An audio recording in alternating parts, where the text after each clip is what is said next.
नमस्कार साथियों। व्याकरण शिक्षण के अंतर्गत शिक्षण विधियां पढ़ रहे थे और लास्ट क्लास में हमने पारायण विधि का विस्तार पूर्वक अध्ययन कर लिया था।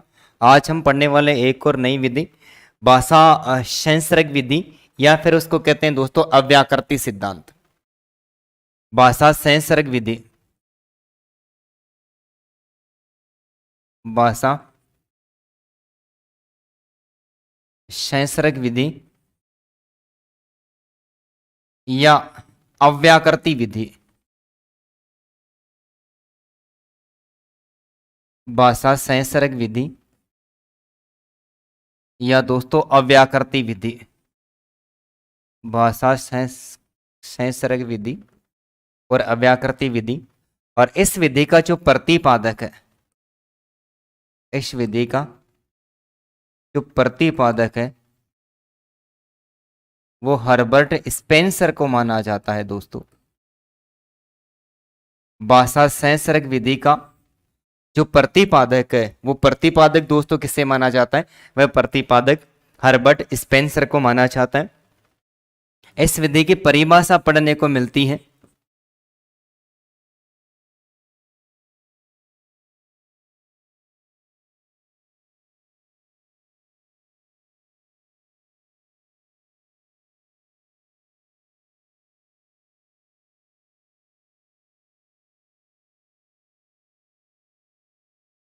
तो इस विधि का जो प्रतिपादक है दोस्तों हर्बर्ट स्पेंसर माना जाता है। और इस विधि की परिभाषा पढ़ने को मिलती है हमें। परिभाषा कि जब कोई बालक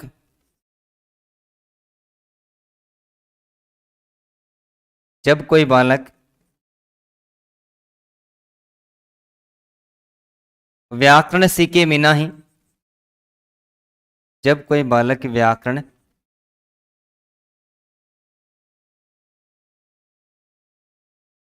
सीखे बिना ही संस्कृत एवं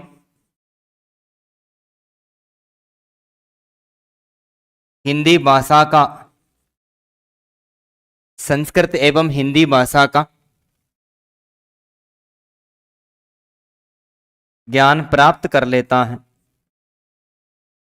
ज्ञान प्राप्त कर लेता है, तो उसे भाषा संसर्ग विधि कहते हैं दोस्तों। भाषा संसर्ग विधि कहते हैं दोस्तों। इस विधि को लेकर बार बार एग्जाम के अंतर्गत प्रश्न पूछे जाते हैं और ये विधि भाषा संसर्ग विधि और इस विधि के अंतर्गत दोस्तों, इस विधि के अंतर्गत और इसके अलावा हमने सूत्र विधि के अंतर्गत व्याकरण को सूत्रों के अंतर्गत बांध कर पढ़ाया जाता है और इस विधि के अंतर्गत व्याकरण को सिखाया नहीं जाता। व्याकरण को सीखे बिना ही बालक संस्कृत और हिंदी भाषा का ज्ञान प्राप्त कर लेता है तो उसे भाषा संसर्ग विधि कहते हैं। और इस विधि के जितने भी समर्थक हैं वो समर्थक भाषा को सीखने के लिए व्याकरण की आवश्यकता को बिल्कुल भी स्वीकार नहीं करते हैं। अर्थात इस विधि के समर्थकों के अनुसार भाषा शिक्षण के लिए, अर्थात इस विधि के समर्थकों के अनुसार, इस विधि के समर्थकों के अनुसार भाषा सीखने के लिए, भाषा सीखने के लिए व्याकरण शिक्षण, भाषा सीखने के लिए व्याकरण शिक्षण की आवश्यकता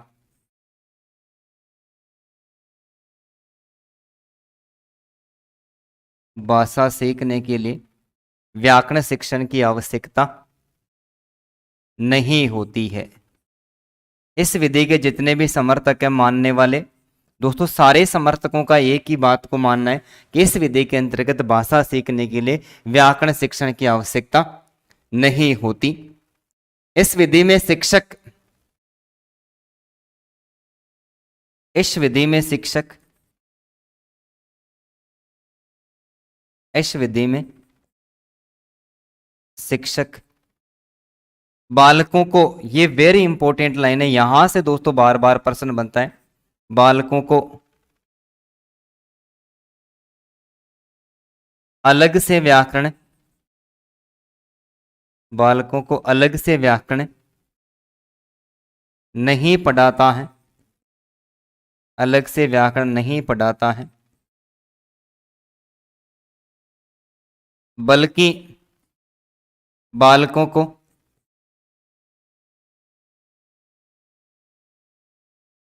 अच्छी पुस्तकों का, बालकों को अच्छी पुस्तकों का नाम बता देता है। बालक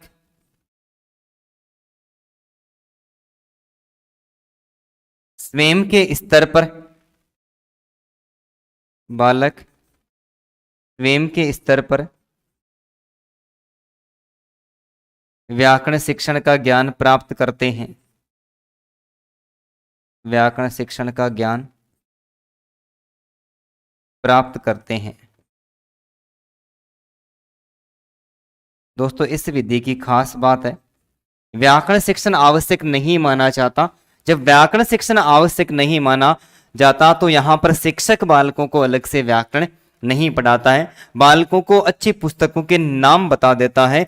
और दोस्तों इस लाइन को आप याद रखिएगा, ये वेरी इंपॉर्टेंट लाइन है इस विधि की, जिससे बार बार प्रश्न, इस लाइन को लेकर बार बार प्रश्न बनता है। अपने स्तर पर ही पुस्तकों का अध्ययन करते हैं तब भाषा सहस्त्रक विधि मानी जाती है। इस विधि के प्रयोग से बालकों के भाषण में, इस विधि के प्रयोग से, इस विधि के प्रयोग से बालकों के भाषण में स्पष्टता एवं मौलिकता आती है। इस विधि के प्रयोग से बालकों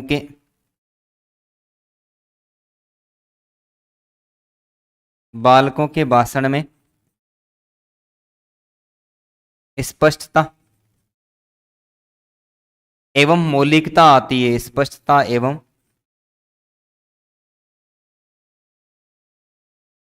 मौलिकता आती है।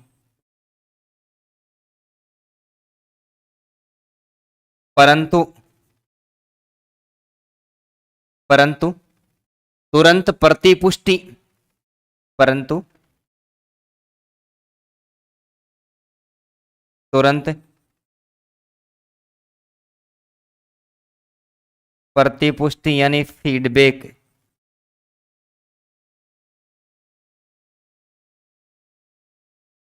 तुरंत प्रतिपुष्टि प्राप्त नहीं होती है। बालक स्वयं ही पढ़कर सीखते हैं तो ज्ञान तो प्राप्त कर लेते हैं, लेकिन गलती है कि हुई है कि सही है कि नहीं है, इसका बालकों को बिल्कुल भी ज्ञान नहीं होता है। तो इसे विधि के प्रयोग करने से बालक भाषा को तो बोलना आसानी के साथ में सीख जाते हैं, लेकिन व्याकरण का जब ज्ञान नहीं होता है तो उसकी वास्तविकता के बारे में उनको बिल्कुल भी पता नहीं चलता है। तो इस विधि का प्रतिपादक दोस्तों हर्बर्ट स्पेंसर माना जाता है, और इस विधि के प्रयोग के लिए व्याकरण ज्ञान की आवश्यकता नहीं होती है, क्योंकि समर्थक में मानते हैं कि भाषा सीखने के लिए व्याकरण शिक्षण आवश्यक नहीं होती है। इस विधि के अंतर्गत शिक्षक बालकों को अलग से व्याकरण बिल्कुल भी नहीं पढ़ाता है, जबकि अच्छी पुस्तकों का ज्ञान दे देता है। बालक अपने ही स्तर पर ज्ञान की प्राप्ति करते हैं।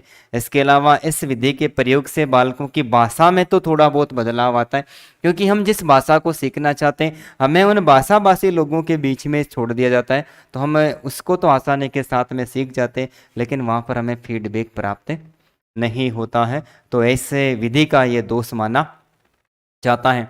इसके अलावा हमें पढ़ने को मिलता है कि इस विधि के अनुसार व्याकरण भाषा का अनुगामी है। इस विधि के अनुसार व्याकरण भाषा का अनुगामी है। अतः इस विधि के अनुसार, इस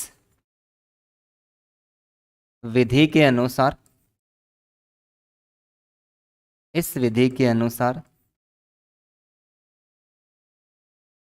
व्याकरण भाषा का अनुगामी है, भाषा का, इस विधि के अनुसार व्याकरण भाषा का अनुगामी है, अर्थात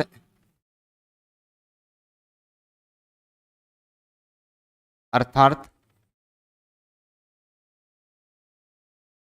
भाषा के बाद, भाषा के बाद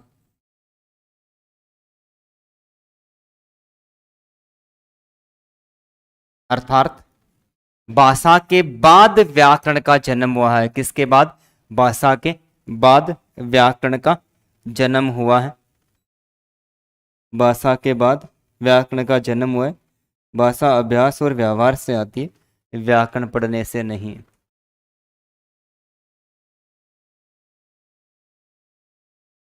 जन्म हुआ है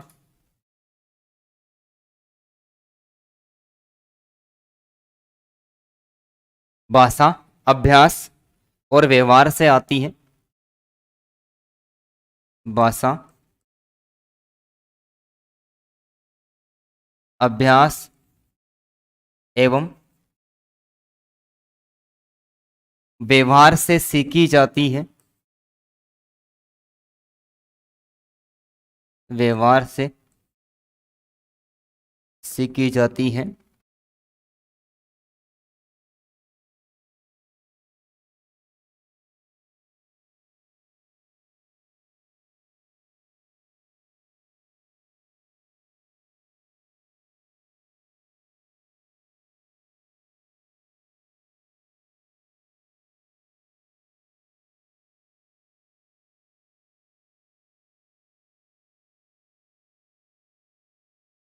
अभ्यास और व्यवहार से सीखी जाती है, व्याकरण ज्ञान से नहीं।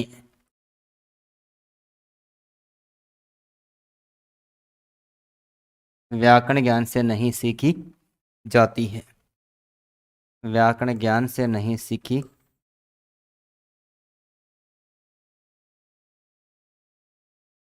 जाती है। इसके अलावा हमें पढ़ने को मिलता है कि भाषा, इस विधि के अनुसार भाषा, इस विधि के अनुसार, इस विधि के अनुसार, इस विधि के अनुसार व्याकरण भाषा के नियमों, व्याकरण भाषा के नियमों, उपनियमों, नियमों, उपनियमों का संग्रह मात्र है,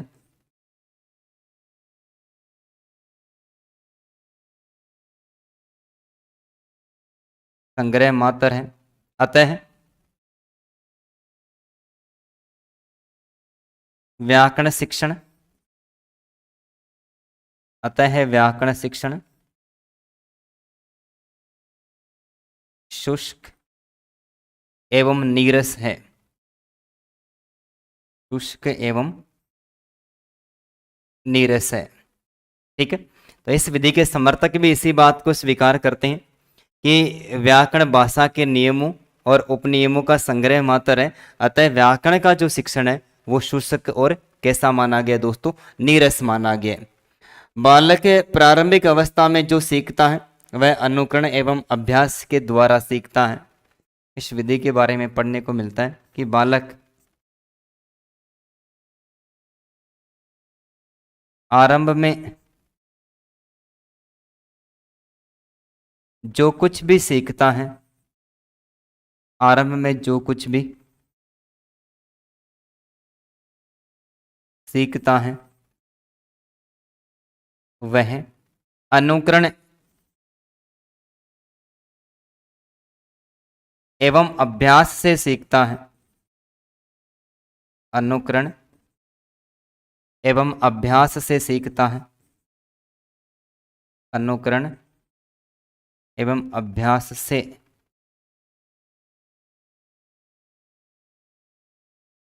सीखता है।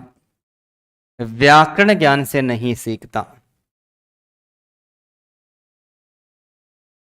व्याकरण ज्ञान से नहीं सीखता है।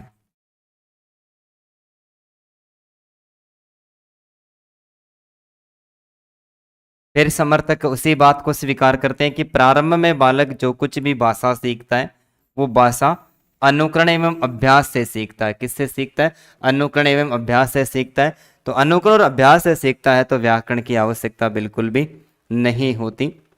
इस विधि के समर्थक मानते हैं कि व्याकरण ज्ञान से रहित इस विधि के इस विधि के समर्थक मानते हैं कि मानते हैं कि व्याकरण ज्ञान से रहित व्याकरण ज्ञान से रहित व्यक्ति भी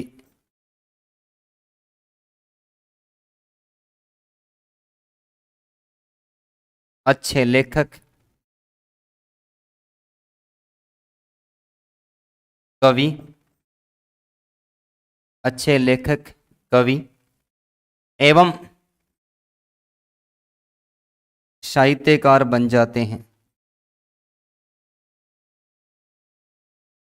एवं क्या बन जाते हैं दोस्तों? साहित्यकार बन जाते हैं। कवि, लेखक एवं साहित्यकार बन जाते हैं। इस प्रकार हम कह सकते हैं कि नवीन भाषा को सीखने के इच्छुक विद्यार्थी को इस प्रकार हम कह सकते हैं कि इस प्रकार हम कह सकते हैं कि कह सकते हैं कि नवीन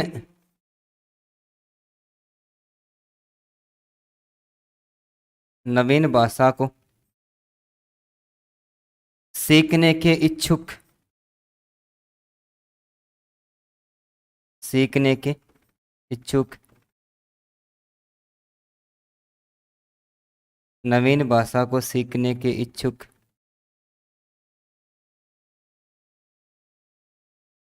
अभ्यर्थी को कुशल कुशल प्रवक्ता कुशल प्रवक्ता के पास भेजना चाहिए। कुशल प्रवक्ता के पास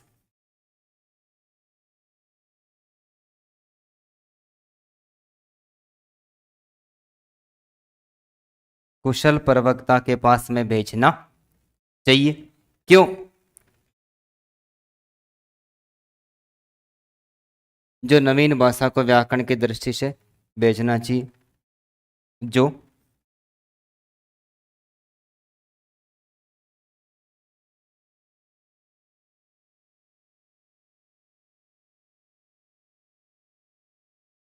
जो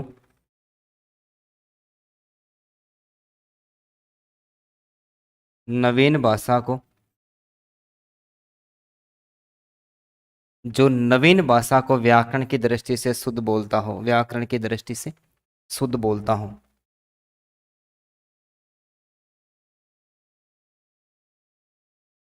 व्याकरण की दृष्टि से शुद्ध बोलता हो। तो यहां पर भी विचारक और समर्थक है वो दोस्तों स्वीकार करते हैं। इस विधि के अंतर्गत जितनी बातें पढ़ी दोस्तों, एक बात विशेष तौर पर याद रखिए, भाषा सहसर्ग और अव्याकृति विधि को लेकर प्रश्न भी यही पूछा जाएगा कि इस विधि के समर्थक जो कुछ भी मानते हैं उसके अंतर्गत सब कुछ स्वीकार करते हैं लेकिन व्याकरण शिक्षण को स्वीकार नहीं करते। यही इस विधि की वास्तविकता मानी जाती है। तो इसको उतारिए, एक और विधि की चर्चा करते हैं। एक और विधि की चर्चा करते हैं दोस्तों।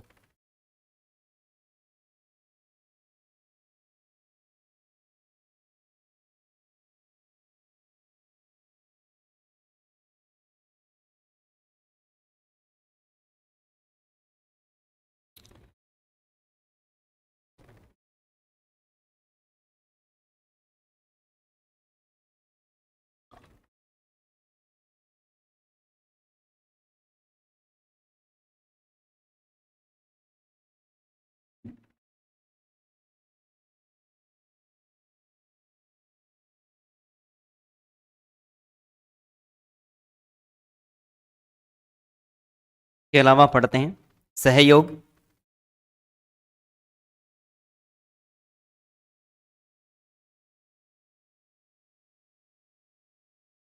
समवाय या साहचर्य विधि।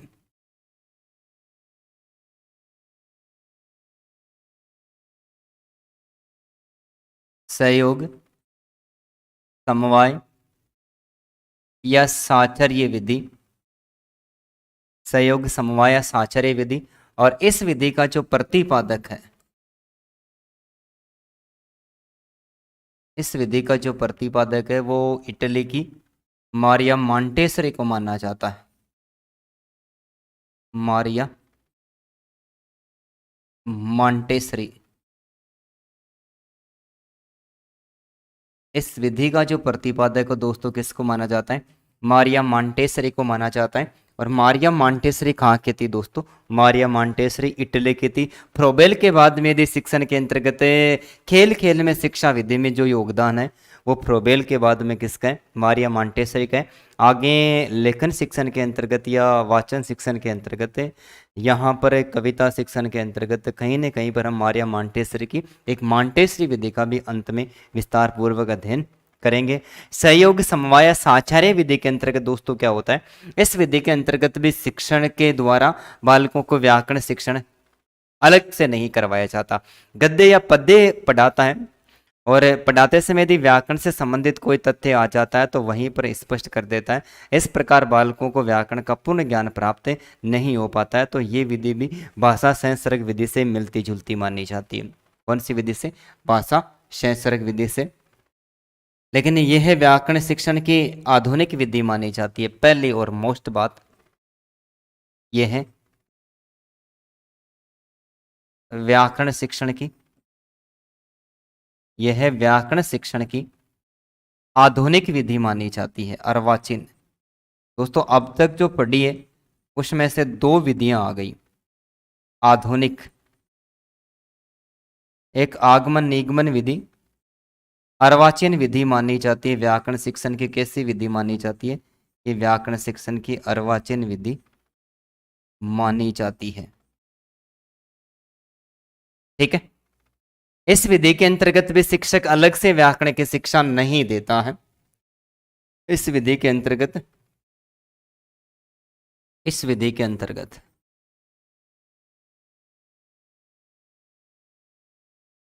इस विधि के अंतर्गत शिक्षक बालकों को, शिक्षक बालकों को, शिक्षक बालकों को व्याकरण की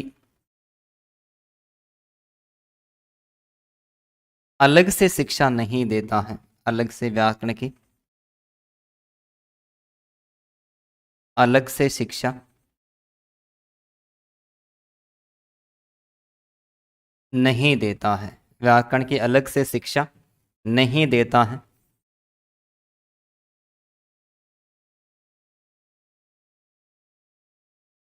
परंतु गद्य या पद्य पढ़ाते समय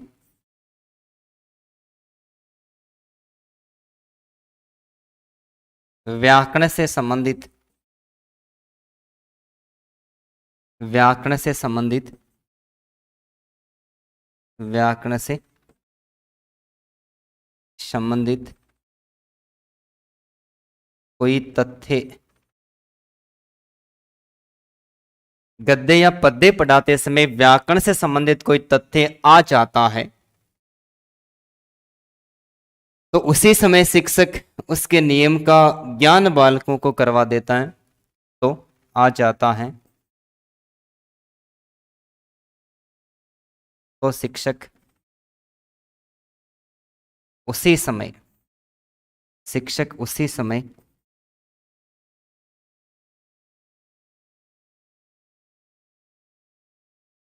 उस नियम का ज्ञान बालकों को करवा देता है। ज्ञान बालकों को करवा देता है।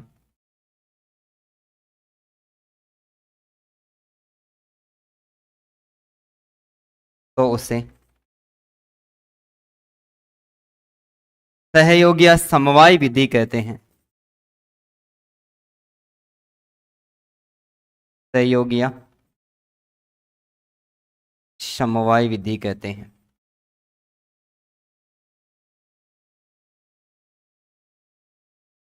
दोस्तों इस विधि के अंतर्गत भी शिक्षक बालकों को अलग से शिक्षण कार्य नहीं करवाता है। गद्य या पद्य पढ़ाते समय व्याकरण से संबंधित कोई तथ्य आ जाता है तो उस व्याकरण के नियम का तुरंत ज्ञान बालकों को करवा देता है, तो वह विधि कौन सी मानी जाती है? सहयोग, समवाय या साचार्य विधि मानी जाती है। इस प्रकार इस विधि के प्रयोग से बालक ने तो व्याकरण का संपूर्ण ज्ञान प्राप्त करते हैं और पाठ इस विधि के अनुसार इस विधि के अनुसार इस विधि के अनुसार बालक इस विधि के अनुसार बालक न तो व्याकरण का पूर्ण ज्ञान प्राप्त कर पाते हैं, न तो व्याकरण का पूर्ण ज्ञान प्राप्त कर पाते हैं,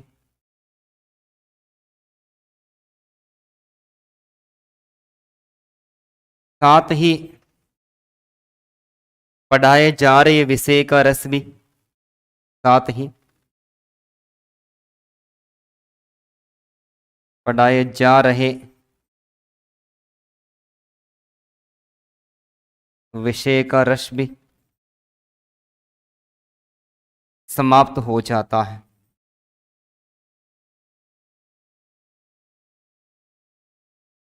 साथ में पढ़ाए जा रहे विषय का रस भी क्या होता था दोस्तों? समाप्त हो जाता है। यानी व्याकरण की शिक्षा भी वो पूरी तरह से प्राप्त नहीं कर पाते हैं और काव्य पाठ और उस रस का जो आनंद है वो भी नहीं ले पाते। यह जो विधि है दोस्तों वर्तमान में 4 सिद्धांतों पर कार्य करती है। यह विधि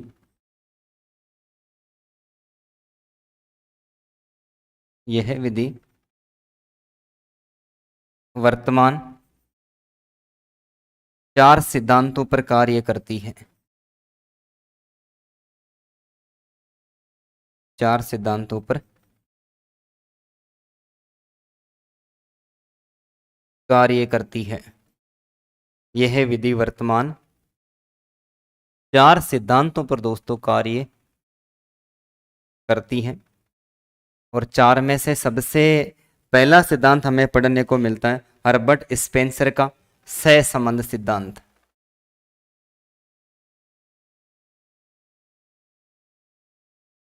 हर्बर्ट स्पेंसर सहसंबंध सिद्धांत। सहसंबंध सिद्धांत के अंतर्गत भी दोस्तों साथ में जोड़कर पढ़ाया जाता है। हर्बर्ट स्पेंसर का सहसंबंध सिद्धांत और सहसंबंध सिद्धांत के अंतर्गत भी साथ में जोड़कर पढ़ाया जाता है जॉन डीवी का सामंजस्यीकरण का सिद्धांत।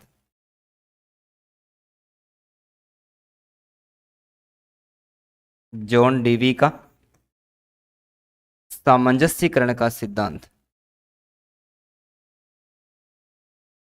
सामंजस्यीकरण का सिद्धांत।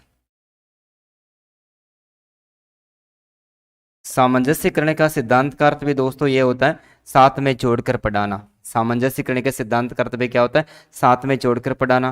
फ्रोबेल का जीवन केंद्रित शिक्षा सिद्धांत।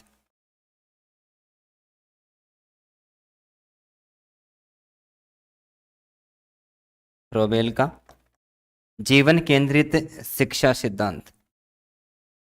जीवन से जोड़कर पढ़ाना। जीवन केंद्रित शिक्षा सिद्धांत।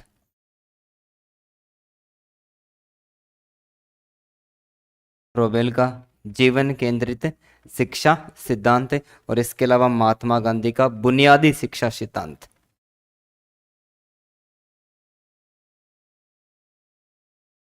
महात्मा गांधी का बुनियादी शिक्षा सिद्धांत दोस्तों जिसको बेसिक शिक्षा प्रणाली कहते हैं। बुनियादी शिक्षा सिद्धांत, और इसको बेसिक शिक्षा प्रणाली कहते हैं, बेसिक शिक्षा प्रणाली कहते हैं। और इस सिद्धांत का प्रतिपादन 1937 ईस्वी के अंतर्गत किया गया था। और इस सिद्धांत के अंतर्गत मातृभाषा पर सर्वाधिक बल दिया गया था।